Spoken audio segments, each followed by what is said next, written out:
Hoje em dia, pode-se dizer que o silício é o material mais importante em toda a área da eletrônica. Ele está presente em enorme variedade de semicondutores, cada um com suas peculiaridades químicas e atômicas. Para cada tipo de material, existem técnicas específicas para sua obtenção, e com o silício não é diferente. E é a obtenção de cristais de silício e de silício policristalino que vamos abordar neste vídeo. Acompanhe. O silício monocristalino é a matéria-prima básica mais importante da microeletrônica. Para poder ser usado, este precisa estar cristalizado como monocristal. Impurezas são toleradas a níveis máximos em torno de 1 átomo de impureza para 1 bilhão de átomos de silício. A obtenção de cristais de silício é feita através de várias etapas químicas e começa a partir do dióxido de silício, encontrado na areia.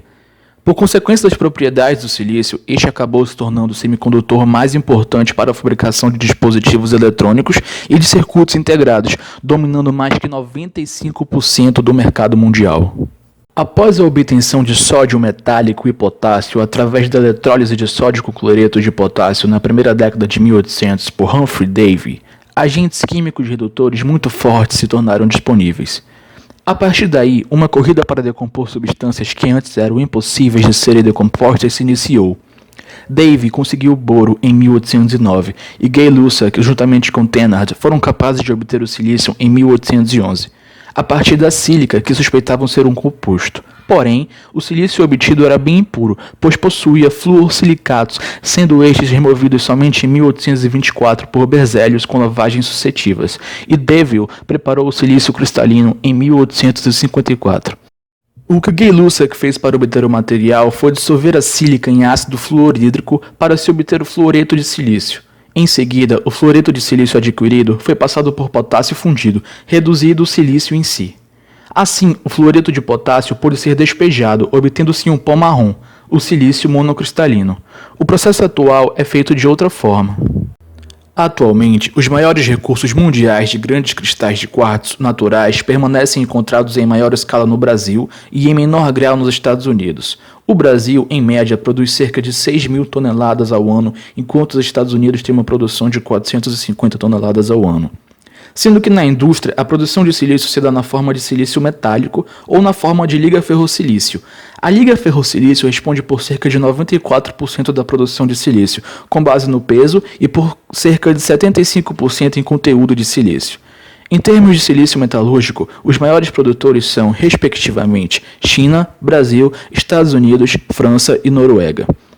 O aprimoramento nas técnicas envolvendo o silício não para, o que significa que os componentes feitos com ele continuam melhorando, para o desenvolvimento de novas tecnologias que facilitam a produção de modo também econômico.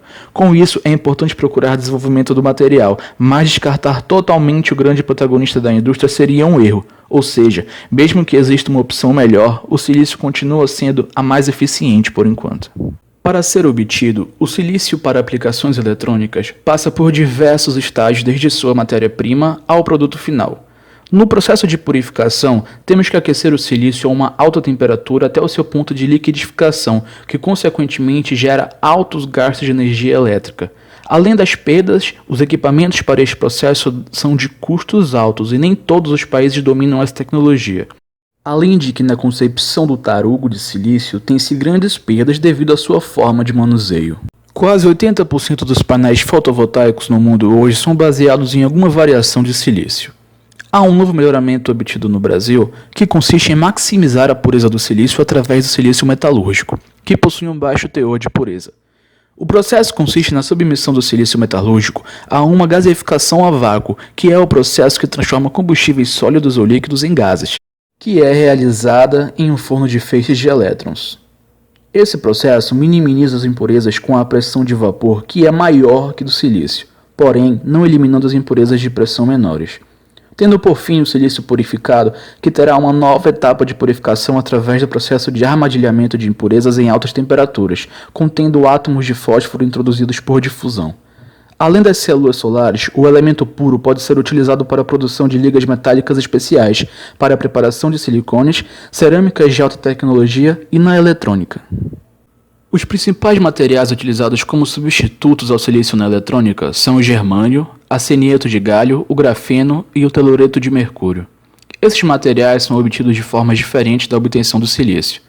A forma mais comum de obtenção do germânio metálico é através da extração via fusão fracionada ou pela remoção via composto de cloreto, que, posteriormente, é transformado em dióxido de germânio via hidrólise, e com a adição de hidrogênio ou carvão é reduzido a um germânio puro. O arsenieto de galho é obtido na forma de lâminas, a partir da combinação dos elementos químicos constituintes. Ele traz uma maior velocidade de processamento de dados e de transmissão de informações, porém gera equipamentos mais frágeis e mais caros de se produzir. Uma camada finíssima de grafeno de alta qualidade e muito resistente é produzida de forma eficiente e barata aplicando a radiação a laser de um gravador de DVD Light Scribe sob um filme de óxido de grafite, porém ainda há poucos estudos sobre esse material. O telureto de mercúrio foi descoberto em 2015 e é composto por telúrio e mercúrio. Sua configuração física é parecida com a do grafeno. Porém, oferece acoplamento entre a órbita e o spin do elétron, o que torna o material isolante, porém com a borda metálica. O silício é o material mais presente na eletrônica atual, pois mesmo apenas sendo encontrado ligados a outros elementos, é um dos mais abundantes da Terra. Para a construção de dispositivos semicondutores, é necessário um silício de maior pureza que é obtido por métodos físicos e químicos.